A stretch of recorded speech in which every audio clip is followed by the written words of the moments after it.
Salah satu jenis komen yang paling sering masuk ke video-videonya Lembar Tekno itu adalah, "Bang, kalau mahasiswa jurusan ini laptop yang paling bagus tuh apa ya?" Atau enggak, "Bang, kalau harga seginian itu buat mahasiswa ini, bagus nggak ya?" Buat saya agak susah untuk menjawab pertanyaan seperti itu dengan menunjuk satu model langsung karena pertama, model itu dinamis ya. Jadi, kalau kita sekarang itu ada model bagus di pasaran, berapa hari kemudian itu udah nggak ada atau harganya naik, atau ada lagi yang lebih baru dan lebih bagus. Jadinya jawaban saya jadi nggak relevan lagi. Sementara kalau saya sendiri kan jawabnya mungkin belum tentu bisa on time. Nah, yang kedua, sebenarnya kan yang mau kuliah itu ya kalian juga dan saya juga khawatir kalau saya itu memberikan jawaban yang kurang bertanggung jawab lah. Oleh karena itu, untuk membantu teman-teman semua yang sebentar lagi tuh mau kuliah tapi masih bingung mau nyari laptop apa, saya buat satu video panduan yang mungkin bisa dibilang cukup komprehensif dan mudah-mudahan bisa membantu kalian semua. Saya Jo Lembar Tekno dan ini adalah 4 poin yang paling penting untuk dipertimbangkan dalam memilih laptop untuk mahasiswa. Yang paling pertama menurut saya paling penting adalah kompatibilitas. Jadi, supaya kalian tuh nggak ketemu masalah seperti, yang ini nggak bisa diinstal nih softwarenya, atau, ini kok, versinya nggak cocok nih sama operating system sekarang. Jadi saya sangat menyarankan kalau kalian tuh milih beli laptop Windows 10 saja. Windows itu menurut saya masih terbaik lah kalau untuk soal kompatibilitas. Jadi hampir semua software yang digunakan di industri maupun pribadi itu ada versi Windows-nya. Saya juga menyebut di sini Windows 10 ya secara spesifik karena Windows lama seperti Windows 7 itu misalnya, itu tuh udah nggak dapat security update. Security ini menurut saya untuk mahasiswa jangan disepelekan ya. Karena kalian itu banyak browsing dan mungkin kalian nggak sengaja ke website yang nggak aman dan bisa jadi dimasuki ransomware ya komputer kalian. Saya sendiri dalam tahun ini tuh udah menemukan 2 kawan saya itu komputernya kena ransomware dan akhirnya itu meskipun virusnya bisa hilang tapi file-file itu jadi terenkripsi, jadi nggak bisa dibuka. Nah, bayangkan aja kalau ini terjadi ke file-file penting kalian seperti file tugas atau file bahkan ya file skripsi gitu. Supaya masalah ini nggak terjadi pada kalian ya, selain kalian tuh perlu Windows yang paling baru, kalian juga perlu sering-sering update dan jauh-jauh dari namanya Windows bajakan. Tapi Windows asli kan mahal, saya harus keluar duit lagi, mungkin 1 juta atau mungkin 1,5 juta atau bahkan 2 juta. Kalau menurut saya itu mungkin nggak terlalu masalah ya, karena pertama, kalau kalian beli laptop baru itu, kemungkinan besar Windows itu udah terinstall pada laptop kalian, jadi nggak ada masalah. Yang kedua, ada kemungkinan besar kalau institusi tempat kalian akan kuliah, ya dari kampus ya maksudnya, itu menyediakan lisensi Windows asli. Jadi kalian bisa tanya itu departemen IT-nya, "Pak atau Bu, ada nggak lisensi Windows karena komputer saya ini masih baru tapi nggak dapat Windows, sementara saya butuh untuk kuliah." macOS juga sebenarnya bagus, jadi dia tuh benar-benar terpoles ya, jadi nge-search file itu cepat, organisasi filenya rapi. Tapi macOS itu menurut saya cocok kalau kalian tuh sudah benar-benar tahu apa yang kalian butuhkan dari laptop kalian. Karena nggak semua software yang ada di Windows itu ada versi Mac-nya. Misalnya software-software engineering itu nggak semuanya ada di Mac. Saya sendiri sekarang bisa dilihat ya, saya sekarang sedang memakai MacBook Air yang M1. Tapi saya cukup pede menggunakan ini karena saya juga di tempat kerja saya itu saya mendapatkan desktop Windows ya, di mana sebagian besar pekerjaan-pekerjaan terutama yang berat ya, bukan yang cuma ngetik tapi ngolah data gitu, saya pakainya desktop yang dikasih sama tempat kerja saya. Dan saya bilang tempat kerja di sini maksudnya adalah lab ya. Jadi saya tuh mahasiswa tingkat lanjut yang dapat kerjaan di lab dan selain kuliah juga saya harus mengerjakan penelitian di lab. Sebelumnya saya udah pernah membuat nih video perbandingan soal kelebihan dan kekurangan operating system Windows dan Mac dan bisa dicek videonya pada channel ini. Di luar Windows dan macOS sebenarnya masih ada lagi satu, yaitu adalah Chrome OS. Jadi Chrome OS itu belakangan ini lagi cukup populer ya karena laptop pemerintah itu akan diberikan Chrome OS ya. Jadi Chrome OS itu sebenarnya dia oke untuk hal-hal yang basic ya. Jadi seperti browsing, lalu ngetik-ngetik dokumen tapi nggak terlalu mementingkan format. Itu menurut saya oke lah Chrome OS, dan untuk pelajar SD sampai SMA itu menurut saya masih oke karena nggak ada hal-hal kritis yang terkait dengan formatting atau software-software khusus yang perlu digunakan pelajar. Ada sebenarnya satu operating system lagi, yaitu adalah Linux. Linux itu sebenarnya menurut saya oke, tapi oke-nya itu mungkin untuk beberapa kalangan saja ya. Misalnya untuk teman-teman saya ada beberapa itu yang dari teknik elektro atau teknik telekomunikasi, informatika, itu beberapa memakai Linux karena untuk kebutuhan mereka yaitu programming hardware atau programming yang levelnya itu server gitu, urusannya sama server, itu beberapa lebih cenderung pakai Linux karena dia ringan dan saya nggak tahu pastinya, cuma kabarnya itu dia lebih aman juga dari virus. Tapi buat sebagian besar orang saya sebenarnya agak susah merekomendasikan karena sebagian besar pekerjaan pada Linux itu, jadi ngoprek-ngopreknya itu misalnya untuk instalasi file, itu dilakukan melalui terminal lah, jadi semacam command prompt, jadi harus ketik-ketik ini untuk install ini, ketik lagi untuk ngubah administrasi, jadi dari yang tadinya user biasa jadi admin, dan sebagainya itu sebagian besar dikerjakannya lewat terminal. Dimana menurut saya terminal itu ya bukan buat semua orang lah, karena apalagi untuk kayak saya gitu, orangnya biasanya lebih suka yang desainnya itu visual, lalu klik sana sini untuk mengerjakan sesuatu pada komputer. Oke, jadi berikutnya adalah soal performa. Jadi laptop yang kalian beli diusahakan performanya itu sebisa mungkin mendekati performa yang kalian inginkan. Kenapa sebisa mungkin dan bukan harus? Itu akan saya bahas lebih lanjut karena terkait dengan budget. Gimana caranya kita tahu nih kita tuh butuh software apa aja ya? Paling gampang tanya aja kakak kelas kalian yang mungkin kuliah di jurusan yang sama, atau mungkin ada temen yang jurusannya itu satu alma mater cuma lebih senior, itu bisa ditanya ya, jadi software apa aja sih kita makainya gitu loh. Nah, dengan begitu kita bisa menentukan nih kira-kira performa seperti apa yang kita butuhkan. Tapi kalau nggak ada teman juga, itu misalnya kalian tuh bisa ke websitenya universitas, lalu cari jurusannya, lalu kalian bisa lihat silabusnya ya. Biasanya nih, software berat itu adanya di tingkat akhir, antara tingkat 3 sampai tingkat 4. Untuk engineering nih misalnya, software itu minimal kalian mungkin akan memakai AutoCAD untuk menggambar-gambar gitu.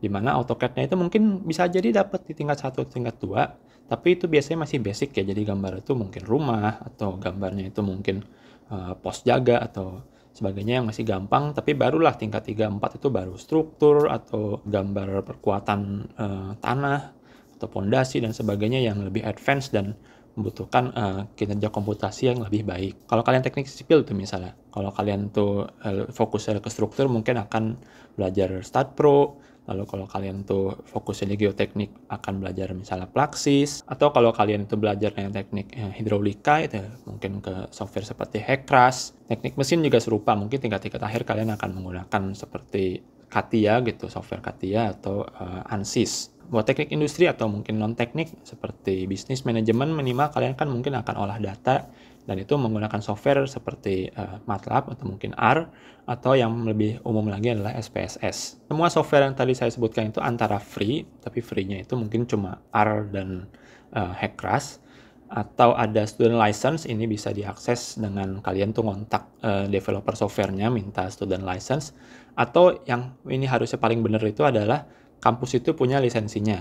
Antara kampus itu bisa ngasih lisensinya direct ke kita, langsung ke kita, atau lisensinya itu biasanya diinstal di komputer lab kampus tersebut. Jadi buat kalian yang benar-benar khawatir nih performanya kayak nggak cukup nih, kayak berat-berat banget nih softwarenya, tenang aja, kalian tuh sebenarnya punya hak untuk minta kampus menyediakan komputer yang mumpuni untuk menjalankan tugas-tugas berat kalian ya.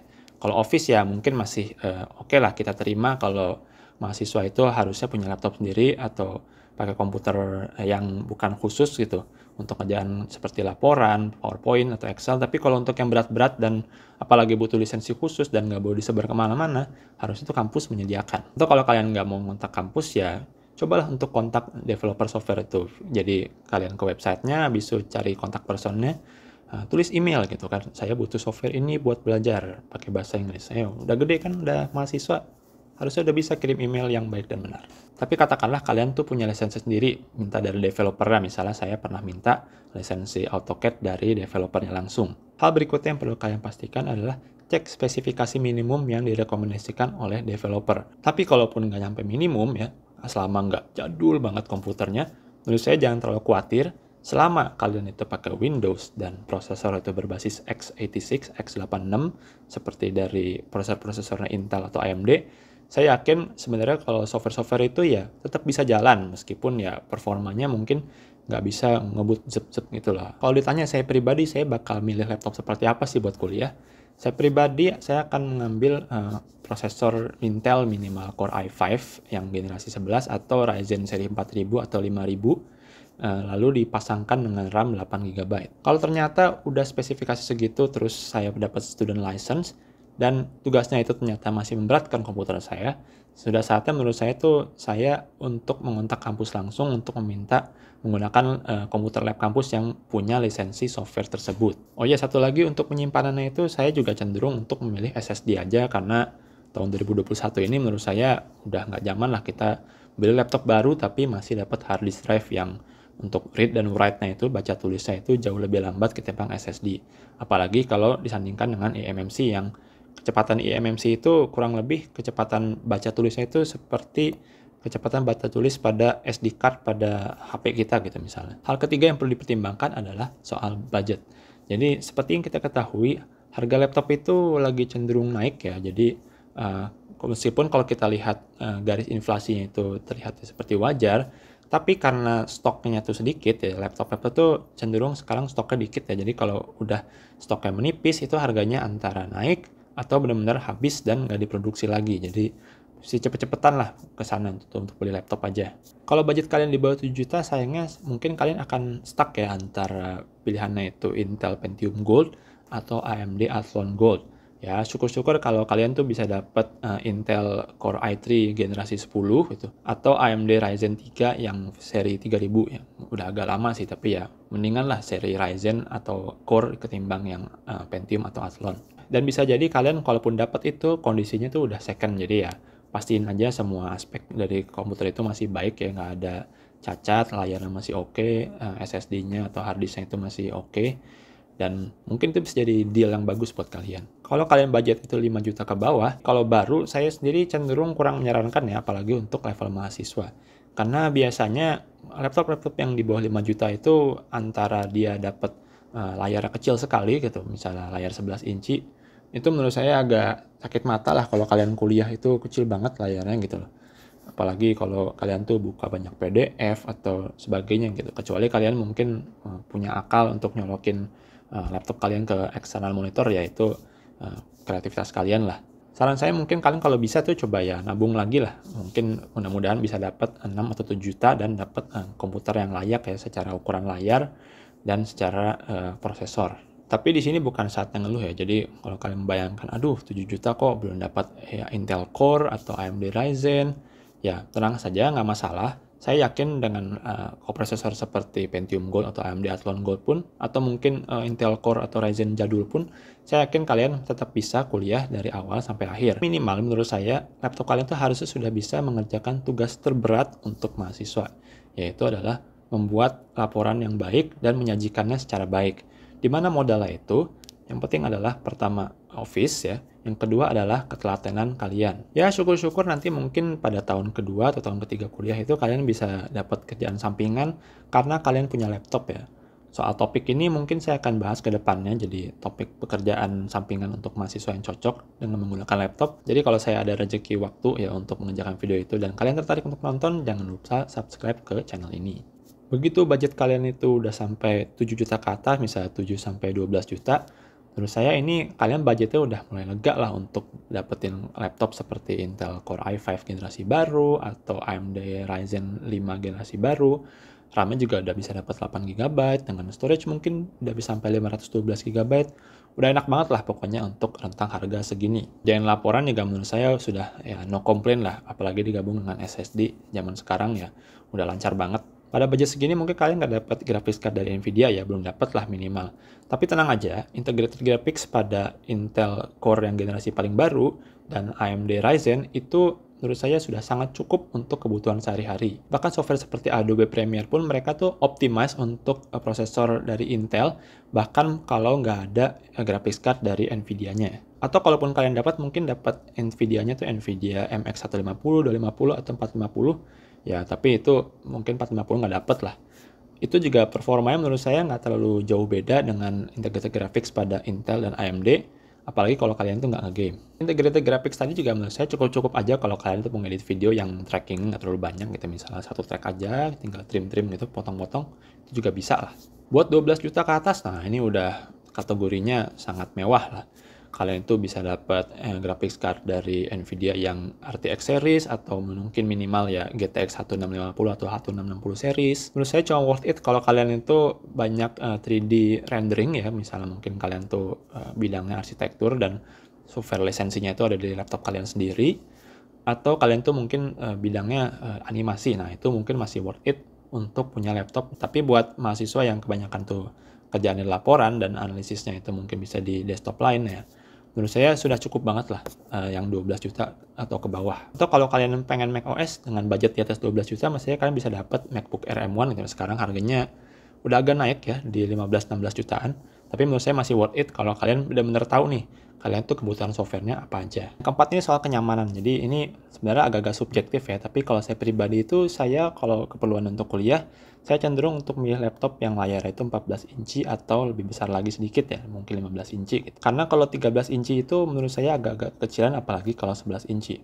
Loh, tapi ini MacBook kan 13 inci, nggak 14 inci. Nah, kalau MacBook itu ada pengecualian sedikit karena dia meskipun dia 13 inci, tapi rasionya itu adalah 16:10. Jadi layar itu agak lebih tinggi ketimbang laptop-laptop Windows pada umumnya. Memang sih belakangan itu beberapa laptop Windows sudah ada yang bergeser ke 16:10 atau bahkan 3:2 seperti Acer Swift ya. Ada yang model baru itu dia tinggi sekali. Dan menurut saya yang model seperti itu lebih cocok untuk laptop kecil karena dia itu ruang vertikalnya besar, jadi kita bisa baca dokumen itu secara utuh dari awal sampai akhir tanpa harus scroll-scroll kebanyakan. Tapi hati-hati juga ya, kalau kita tuh laptop terlalu besar itu ada konsekuensinya, di mana kalau kita tuh misalnya suka pindah-pindah, misalnya ke cafe atau ke tempat umum lainnya, itu bakal makan tempat agak banyak ya, apalagi kalau di cafe itu biasanya mejanya kecil banget.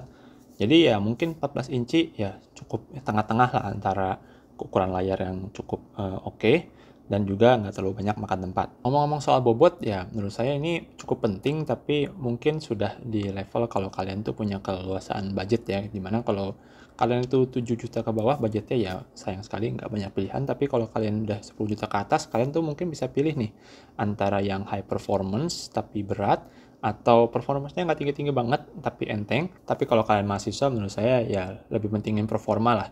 Karena kalau kalian tuh performanya mentok, itu jadi sangat-sangat ngaruh ke kinerja kalian gitu, ngerjain tugas lebih lama dan sebagainya.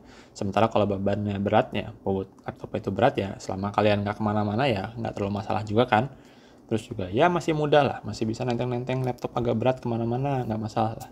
Nanti kalau udah punya duit itu, kita nabung lagi, kita beli laptop yang lebih sesuai dengan selera kita. Kalau kalian punya akses ke toko offline, kalian juga bisa cek hal-hal yang menurut saya tuh udah terkait dengan kenyamanan, tapi cukup penting juga. Jadi misalnya untuk keyboard, kalian cek nih spacing-nya. Jadi antar huruf itu apakah berdekatan, terlalu berdekatan buat kalian, atau terlalu jauh untuk selera kalian. Lalu tactility juga nih, jadi apakah kalau kalian pencet huruf di keyboardnya itu terlalu jauh masuknya atau terlalu dangkal, itu coba sesuaikan dengan selera kalian. Selain itu kalian juga bisa cek touchpad-nya ya, dimana kalau kalian Mac mungkin standar ya, jadi Mac itu sampai sekarang menjadi standar emas untuk touchpad-nya laptop ya, dimana akurat banget dan presisi banget dan gesturnya semua jalan. Tapi kalau Windows itu ada yang bagus, ada juga yang nggak terlalu bagus. Tapi salah satu indikator kalau dia itu bagus, biasanya itu dia pakai driver namanya Windows Precision Driver untuk touchpad. Selain itu kalian juga bisa cek speakernya ya, jadi karena sekarang tuh banyak yang online, jadi mungkin kuliah itu banyak yang pakai Zoom atau pakai rekaman terus di playback. Nah, kalau kalian itu nggak terlalu demen pakai headset karena mungkin nggak suka disumpulin apa-apa di telinga, speakernya itu juga pastikan cukup lantang, cukup jelas untuk mendengar dosen itu ngajarin apa melalui Zoom atau video rekamannya tadi. Kalau untuk webcam, menurut saya dari laptop 5 jutaan sampai 15 jutaan menurut saya bedanya tipis-tipis aja ya. Jadi nggak ada yang benar-benar bagus diadu sama HP 5 jutaan atau 7 jutaan juga masih jauh lebih bagus HP. Itu karena banyak faktor, tapi salah satu faktor yang menentukan adalah karena webcam itu kebanyakan adanya di layar, sementara layar itu tipis, jadi dia nggak bisa memuat modul kamera yang cukup besar. Jadi saya cukup oke untuk keperluan video call dan sebagainya. Untuk beberapa laptop ada pengecualian juga sebenarnya. Misalnya kalau untuk Microsoft Lini Surface, menurut saya webcamnya itu kualitasnya di atas rata-rata lah. Lalu kalau non-Surface ada juga HP Dragonfly, tapi ini menurut saya bukan buat mahasiswa lah. Itu juga salah satu yang top. Lalu MacBook juga ya lumayan lah, meskipun menurut saya masih nggak terlalu memuaskan juga. Tapi yang penting di sini adalah ada webcamnya ya, karena ada beberapa laptop seperti Asus Zephyrus G14, dia cukup terkenal ya karena performanya bagus, coolingnya oke, tapi nggak terlalu besar juga, tapi dia ada kelemahan yang menurut saya sangat sayangkan, yaitu dia nggak punya webcam. Jadi kalau mau video call gitu ya terpaksa kita pakai webcam eksternal. Oke, jadi begitu aja pembahasan dari saya. Saya tadi menyusun video ini juga berdasarkan skala prioritas ya. Jadi yang pertama adalah soal kompatibilitas. Jadi pastikan semua software itu bisa jalan di laptop yang kalian pakai. Lalu kedua adalah performanya. Jadi udah bisa jalan, apakah performanya cukup lancar, itu juga kalian incer.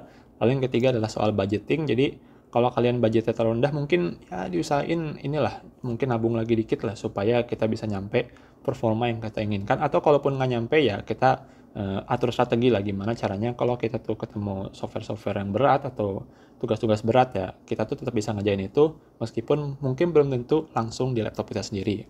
Mungkin pakai komputer kampus atau ya ada cara-cara lain lah.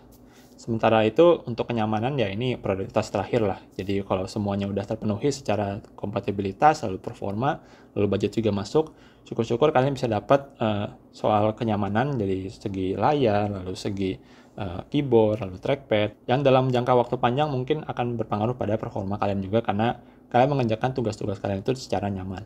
Oke, demikian aja video dari saya. Mudah-mudahan bermanfaat. Silahkan like video ini jika rasa kalian suka. Share juga ke teman-teman juga boleh, barangkali ada yang butuhkan. Saya Jul dari Mbak Tekno. Terima kasih telah menonton.